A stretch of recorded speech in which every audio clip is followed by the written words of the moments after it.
নমস্কার, বাঙালির পেট পুজো চ্যানেলে আপনাদের সকলকে জানাই স্বাগত। আজকে আমি অনুষ্ঠান বাড়ির মতো পটল চিংড়ি তৈরি করে আপনাদের সঙ্গে শেয়ার করছি। বন্ধুরা স্কিপ না করে তাহলে দেখতে থাকুন আমি কীভাবে পটল চিংড়িটা তৈরি করছি। পটল চিংড়ি রান্না করার জন্য আমি 600 গ্রাম পটল নিয়ে নিয়েছি আর 4টে মাঝারি সাইজের আলু নিয়ে নিয়েছি। এবার এগুলো আমি কেটে নিচ্ছি। প্রথমে পটলগুলো কাটছি।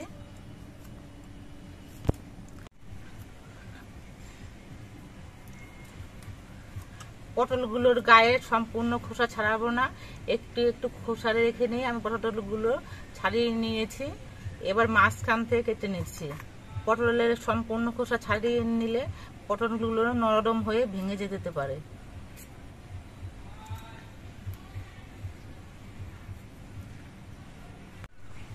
পটলগুলো আমি সব কেটে নিয়েছি আর আলুগুলোর খোসা ছাড়িয়ে নিয়েছি। এবার আলুগুলো আমি কেটে নিচ্ছি।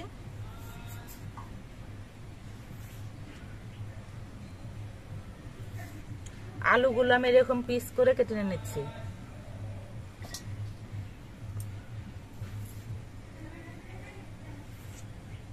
এবার এই আলু আর পটলগুলো ধুয়ে নিতে হবে।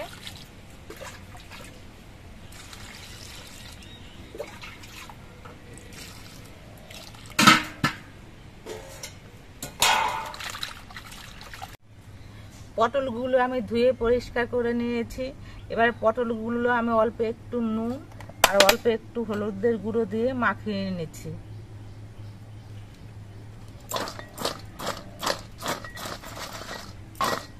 পটল চিংড়ি রান্না করার জন্য আমি কিছু চিংড়ি মাছ নিয়ে নিয়েছি। মাছগুলো আমি বেছে ধুয়ে পরিষ্কার করে নিয়েছি। এবার মাছের মধ্যে অল্প একটু নুন আর একটু হলুদের গুঁড়ো মাখিয়ে নিচ্ছি। পটল চিংড়ি রান্না করার জন্য আমি বেশিরভাগ মশলাই মিক্সিতে পেস্ট করে নিয়েছি। আদা রসুন একসাথে পেস্ট করেছি, কিছু কাঁচা লঙ্কা পেস্ট করেছি, একটা টমেটো পেস্ট করে নিয়েছি। এই রেসিপিটা তৈরি করার জন্য অল্প একটু পোস্ত বাটা লাগবে। মিক্সিতে এই অল্প পোস্ত বাটা যায়নি, তার জন্য পোস্তটা আমি শিলে বেটে নিচ্ছি। 1 চামচ পরিমাণ পোস্ত নিয়ে নিচ্ছি আর 4টে কাঁচা লঙ্কা নিচ্ছি। এবার পোস্তগুলো একসঙ্গে বেটে নিচ্ছি। অনেক পোস্ত হলে মিক্সিতে তবুও পেস্ট করা যায়, কিন্তু একদম অল্প পোস্ত হলে মিক্সিতে পেস্ট করা যায় না।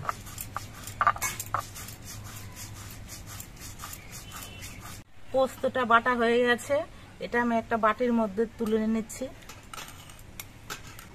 আমি ছোট সাইজের একটা নারকেলের মালাইয়ের অর্ধেকটা কুড়িয়ে নিয়ে মিক্সিতে মিহি করে পেস্ট করে নিয়েছি।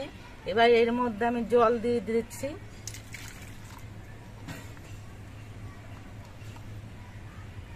এক বাটি পরিমাণ জল দিয়ে দিয়েছি।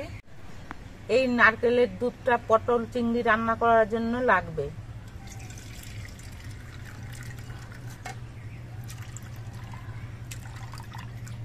ঘরোয়াভাবে পটল চিংড়ি রান্না করলে কিন্তু এত কিছু উপকরণ লাগতো না।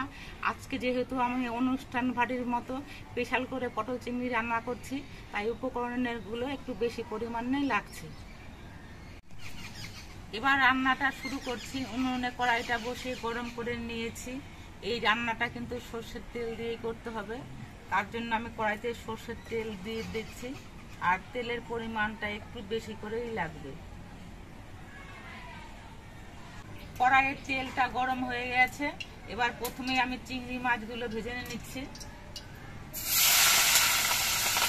চিংড়ি মাছ ভাজতে খুব একটা সময় লাগবে না, 2 মিনিটের মধ্যে চিংড়ি মাছগুলো ভাজা হয়ে যাবে। চিংড়ি মাছগুলো ভাজা হয়ে গেছে, এগুলো আমি নামিয়ে নিচ্ছি। চিংড়ি মাছ খুব বেশি ভাজা যাবে না, তাহলে চিংড়ি মাছ কিন্তু শক্ত হয়ে যায়। এবার এই তেলের মধ্যে আমি আলুগুলো ভেজে নিচ্ছি।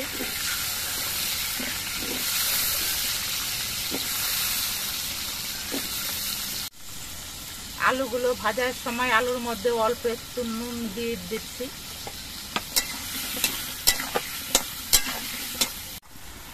আলুগুলো লালচে রং ধরিয়ে ভেজে নিয়েছি। এবার আলুগুলো আমি নামিয়ে নিচ্ছি।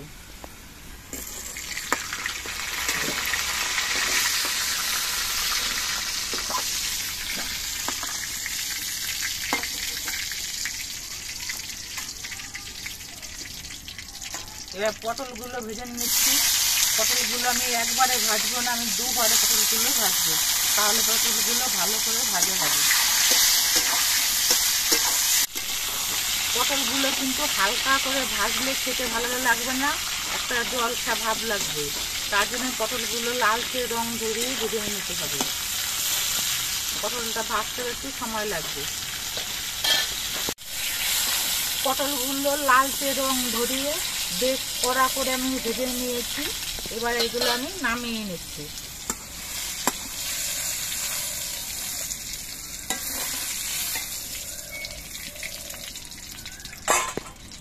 বাকি পটলগুলো একইভাবে ভেজে নিচ্ছি।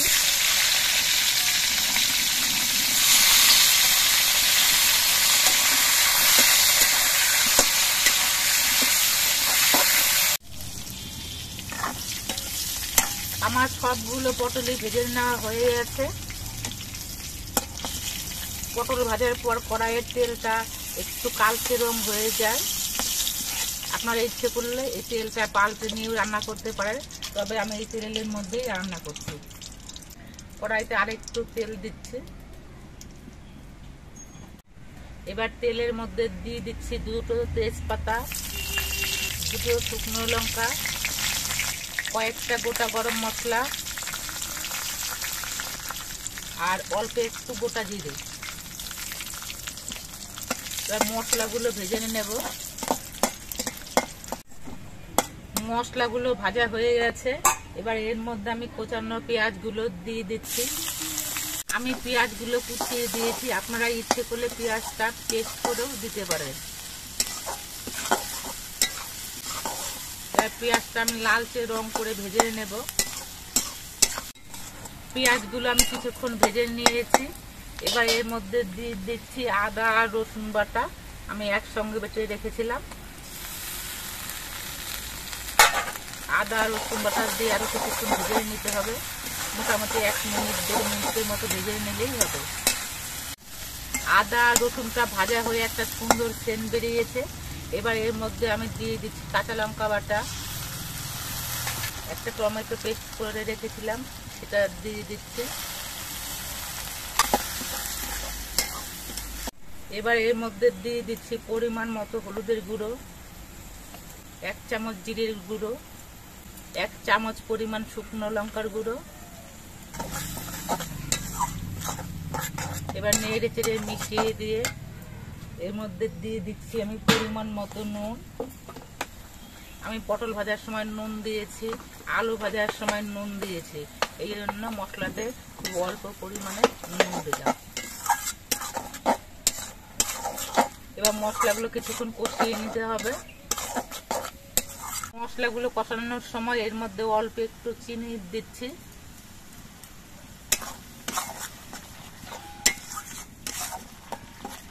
মশলাগুলো আমি বেশ কিছুক্ষণ কষিয়ে নিয়েছি, মশলা থেকে তেল ছেড়ে দিয়েছে।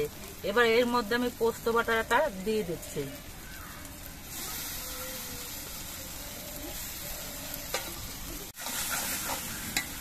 পোস্ত বাটা দিয়ে নেড়ে চেড়ে মিশিয়ে নিতে হবে। পোস্ত বাটা দিয়ে 1 মিনিটের মতো কষিয়ে নিয়েছি। এবার আমি এর মধ্যে ভেজে রাখা আলু আর পটলগুলো দিয়ে দিচ্ছি। এবার আলু পটল মশলা দিয়ে একসঙ্গে কিছুক্ষণ কষিয়ে নেব।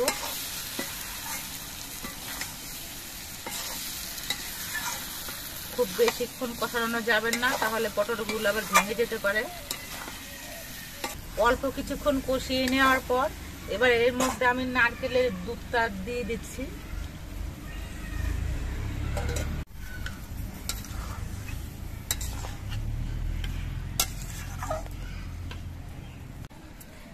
আর এর সঙ্গে আমি অল্প করে একটু জলও দিয়ে দিচ্ছি, তাহলে আলুগুলো সেদ্ধ হয়ে যাবে আর অল্প অল্প পটলের তরকারিটাতে ঝোল থাকবে।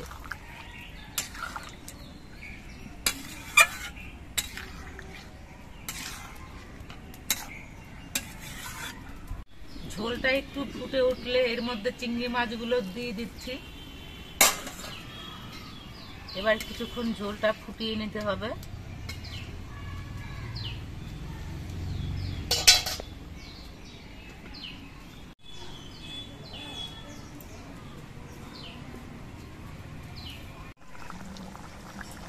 ঝোলটা কিছুক্ষণ ফুটিয়ে নেওয়ার পর আলুগুলো সব সেদ্ধ হয়ে গেছে আর ঝোলের পরিমাণটাও কিন্তু অনেকটাই কমে গেছে।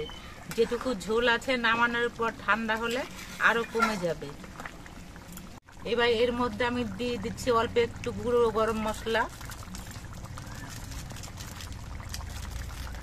গরম মশলা গুঁড়ো দিয়ে নেড়ে চেড়ে মিশিয়ে এনে নেব।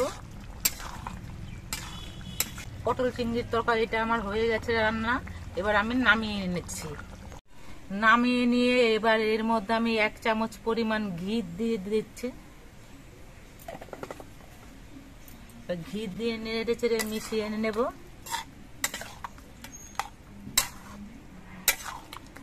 এবার একটুখানি সময় আমি ঢেকে রাখছি। কিছুক্ষণ পর আমি ঢাকনাটা খুলে এনেছি। দেখুন কত সুন্দর হয়েছে পটল চিংড়িটা।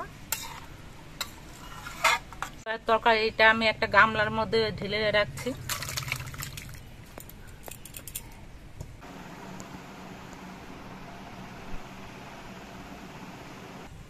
আপনারা দেখতে পেলেন আমি কিভাবে পটল চিংড়িটা রান্না করলাম। এইভাবে পটল চিংড়ি রান্না করলে কিন্তু খেতে অত্যন্ত টেস্টি হয়। আপনারা একদিন আমার মতো করে রান্না করে খেয়ে দেখবেন, খুবই ভালো লাগবে। আর আমাদের ভিডিওটা যদি ভালো লাগে চ্যানেলটাকে সাবস্ক্রাইব করে দিয়ে আমাদের পাশে থাকবেন।